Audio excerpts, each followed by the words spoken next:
வணக்கம் நேயர்களே, இது ஹலோ டாக்டர் நிகழ்ச்சி. உங்களை சந்திப்பது டாக்டர் வி.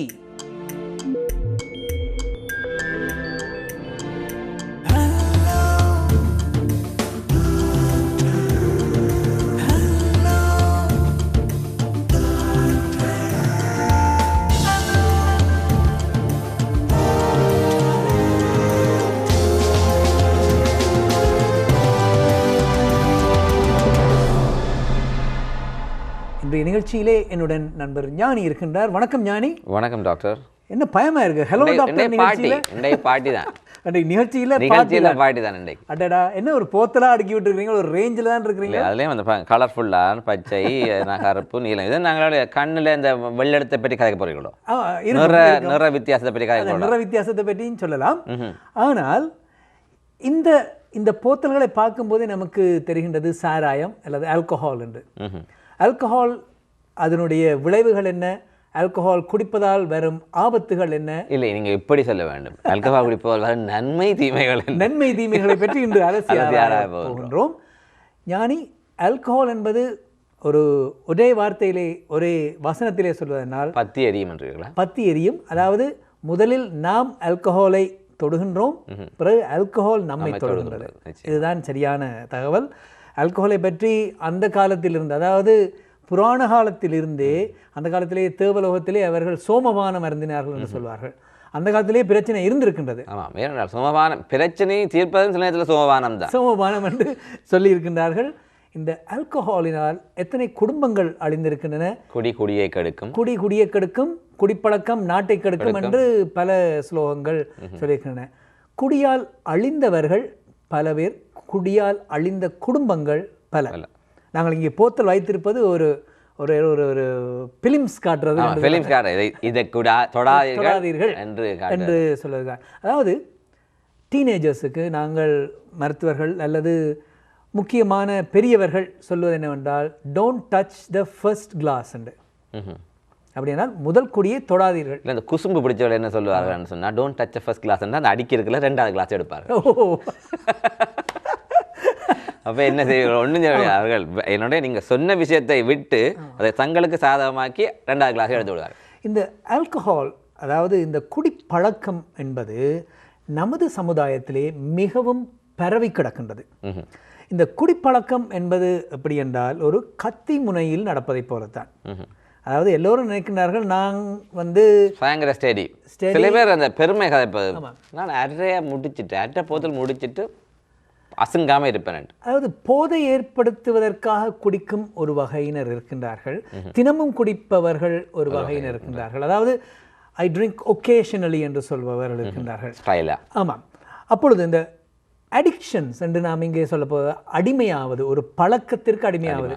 சில பேர் கோப்பி குடிப்பதற்கு அடிமையாகி விடுகிறார்கள். அதை பற்றி யாரும் கதைப்பதில்லை. இல்லை, ஏனென்றால் அது கோப்பி பெருசா ஒன்றும் செய்யாது. ஆமாம், அதை பற்றி நான் சொல்ல போகிறேன். ஏன் அதை பற்றி நாங்கள், சில பேருக்கு காலமே பேப்பர் படிக்காட்டில் அது ஒரு ஏதாவது செய்யும். பேப்பர் படிக்காட்டால் அவளுக்கு டாய்லெட்டே போகாது. அங்கே இருக்கிற தசையங்கள் ஒன்றுமே வேலை செய்யாது. ரெண்டு நியூஸை வாசிச்சா தான் தசையங்களே வேலை செய்யும். அதை நாங்கள் அடிக்ஷன் என்று சொல்வதில்லை. சில பேருக்கு டிவி பார்க்காவிட்டால் ஏதோ செய்யும், அதையும் இப்பொழுது அடிக்ஷன் என்று சொல்கிறார்கள். ஆனால் ஆல்கஹால் என்பது, அதாவது சாராயம் என்பது ஒரு அடிக்ஷனுக்கு உரிய ஒரு பொருள். அப்படி என்றால் என்ன என்று தெரியுமா உங்களுக்கு? அடிக்ஷன் அதாவது ஒருக்கா தொட்டுட்டோம்னு சொன்னால், ஆமாம், தொட்டவன் விட்டதில்லை என்ற மாதிரி தான். ஒரு கால் என்று சொல்ல முடியல. சில பேர் அவர்கள் அதாவது கட்டுப்பாடுடைய மனிதன் இந்த உலகத்தில் சந்தோஷமாக வாழ்ந்துருக்கின்றான். இப்போ நாங்கள் பல நிகழ்ச்சி சேர்ந்தோம். அந்த பல நிகழ்ச்சிகளே எல்லாத்த விஷயத்திலையும் கட்டுப்பாடு இருக்க வேண்டும். ஆல்கஹாலை நீங்கள் குடிக்கக்கூடாது என்று சொன்னால் நாட்டிலே ஆல்கஹால் கடைகளே இருக்காது. அளவாக உங்களுக்கு உடலுக்கு ஏற்ற மாதிரி, அதாவது என்னென்னு சொல்றது, மருந்து மாதிரி பாவியுங்கள். இதிலே தான் இங்கே நான் மாறுபடுகிறேன் உங்களிடமிருந்து. அப்படின்னு சொல்லுங்க. ஆமாம், அதாவது அடிக்ஷன் பொட்டென்ஷியல் இருப்பவர்கள், அதாவது குறிப்பாக எல்லாருக்குமே அந்த ஒரு அடிக்ஷன் பொட்டென்ஷியல் என்பதை ஆண்டவன் எழுதி வைத்து விட்டார். அப்பொழுது ஆல்கஹால் என்ன செய்கின்றது என்றால், அதாவது சாராயம், தமிழில் ஆல்கஹாலுக்கு சரியான இது மது. மது மது மது மது சாராயம் கொஞ்சம் லோக்கலா போயிட்டு நாங்களே மது அருந்துவது. மது என்பது உடலுக்குள் சென்று அந்த மூளையின் அந்த நரம்பு தொகுதிகளை, அது மட்டுமல்ல மூளையின் இரசாயன தொகுதிகளை கொஞ்சம் கொஞ்சமாக மாற்றி விடுகின்றது என்பதை கண்டுபிடித்திருக்கிறார்கள். அப்போ கோப்பி குடிப்பதனால் அந்த பிரச்சனை வருவதில்லை, டீ குடிப்பதனால் அந்த பிரச்சனை வருவதில்லை. ஆனால் மது அருந்துவதனால் இந்த மூளையின் இரசாயன பதார்த்தம், மூளையின் அந்த அமைப்பு, இரசாயன அமைப்பு கொஞ்சம் கொஞ்சம் கொஞ்சமாக மாறிவிடுவதனால் இவர்களுக்கு அந்த அடிக்ஷன் என்பது, அதாவது அந்த மது இல்லாமல் வாழ முடியாது என்கிற நிலைமை ஏற்பட விடுகின்றது. இது எப்படி இருக்கு? இது நல்லா இருக்கு. ஆனால் அந்த செல்ஃப் கண்ட்ரோல் ஆக்கள் சில பேர் சொல்லுவாங்க, செல்ஃப் கண்ட்ரோல். ஆமாம், அது பல பேர் சொல்லுவார்கள். ஆனால் சில பேரில் நான் அதை பார்த்துருக்கின்றேன். இப்போ நீங்கள் எங்களுடைய நண்பர்களே சில பேர் இருக்கின்றார்கள் செல்ஃப் கண்ட்ரோல் இதுதான் என்று சொன்னால் அது நீங்கள் எந்த விஷயம் வந்தாலும் அந்த விஷயத்தை அந்த இடத்துல இருந்து அவர்கள் மாறுபட மாட்டார். ஆமாம். அப்போ சில பேர் வந்து என்னென்னு சொல்கிறோம், தங்களுடைய கொள்கையில் பயங்கர நிதானமாக இருப்பார்கள். பிறகு பார்த்தா ஏதோ ஒன்று அவர்களை உடைத்து விடும். அதான் நான் ஏற்கனவே சொன்னேன், இது வந்து அந்த கயிறு மேலே கம்பி மேலே நடப்பதை போன்ற விஷயம். இப்பொழுது என்ன ஆராய்ச்சி மூலம் கண்டுபிடித்திருக்கிறார்கள் என்றால், அதாவது மது அருந்துவது என்பது கேடானது என்பது எல்லோருக்கும் அறிந்த விஷயம். ஆனால் ஆராய்ச்சி மூலம் கண்டுபிடித்தது என்னவென்றால், மது அருந்துபவர்கள் செல்ஃப் கண்ட்ரோல் இருந்தாலும் அவர்கள் கூட இந்த அடிக்ஷன் ஆவதற்கு வாய்ப்புகள் அதிகமாக இருக்கின்றது. இது அவர்களில் எந்த பிழையும் இல்லை. அதாவது மது அருந்துவது ஒரு சமூக சீர்கேடாக பார்க்கப்பட்டது நமது சமுதாயத்திலே. அப்படி இல்லாமல் இப்பொழுது என்ன சொல்கின்றார்கள் என்றால், இது வந்து ஒரு நோய் என்று சொல்கின்றார்கள். மது அருந்துவதே ஒரு நோய் என்று. ஆமாம், மது அருந்துவதையே ஒரு நோய் என்றார். சக்கரை வியாதி வந்தால் அதை வரை பற்றி நாம் கீழ்த்தரமாக யோசிப்பதில்லை.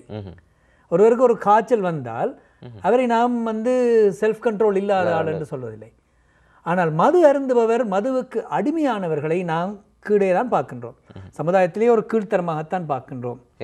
அது ஏன்? அது அப்படி அது ஏனென்றால் மது என்பது நமது மூளையின் அந்த செயல்பாட்டை சிறுக சிறுக மாற்றி விடுவதனால் அது ஒரு நோயாக வந்து விடுகின்றது. மூளையில பிரச்சனை என்று சொல்றீங்க. ஆல்கஹாலிசம் என்பது ஒரு நோய் என்பதாக இப்பொழுது அதை வரைவிலக்கணம் பண்ணியிருக்கிறார்கள்.